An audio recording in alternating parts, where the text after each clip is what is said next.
நாமக்கல் தொகுதியில் இருக்க மேடவாக்கம்ல இருக்கேன்.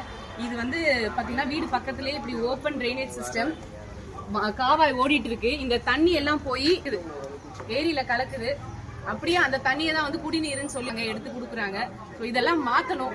இந்த எவ்வளோ மோசமான நிலைமையில மக்கள் வாழ்ந்துட்டு இருக்காங்கன்னு பாருங்க. இந்த ஓட போக வேண்டிய வழியை வந்து ரொம்ப சுருங்கி இப்ப கால்வாய் நீர் வந்து போய்கிட்டு இருக்கு. இது போறதுக்கு கூட இடம் கிடையாது, வழி கிடையாது, அப்படியே தேங்கி நிக்குது இங்க.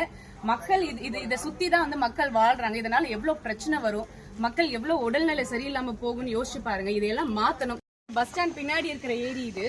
இப்ப நான் அதுக்கு முன்னாடி காமிச்சேன் இல்லைங்களா ஒரு கால்வாய், அந்த கால்வாய் நீர் வந்து இங்கதான் வந்து கலக்கணும். ஆனா அது அங்கேயே ஸ்டாப் ஆகி அங்க இருக்கிற மக்களுக்கு பயங்கர பிரச்சனையா உண்டாயிட்டு இருக்கு. அந்த கழிவு நீரை சுத்திகரிப்பு பண்ணாம இங்க நிறைய இடத்துல வந்துட்டு கழிவு நீரை கொண்டு வந்து விட்டுட்டு இருக்காங்க. ஸோ இந்த அரசாங்கம் ரொம்ப மெத்தன போக்குல மக்களை வந்துட்டு ஆட்சி செஞ்சிருக்காங்க. ஸோ அதுக்கு எக்ஸாம்பிள் தான் இந்த ஏரி.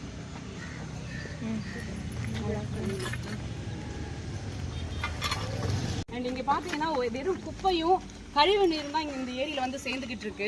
இதுலதான் இந்த மக்கள் எல்லாருமே இதை சுத்தி தான் வாழ்ந்துட்டு இருக்காங்க. இந்த ஏரியை முதல்ல தூர்வாரி இங்க இருக்க ஃபுல்லா இந்த குப்பைகளையும் கழிவு நீரையும் ஸ்டாப் பண்ணி குப்பைகளை எடுத்து இந்த ஏரியை தூர்வாரி மக்களுக்கு பயன்படுற வகையில கண்டிப்பா வந்து நாம் தமிழர் கட்சி கண்டிப்பா சிறப்பா செயல்படுவோம். வாய்ப்பு கொடுங்க. நன்றி.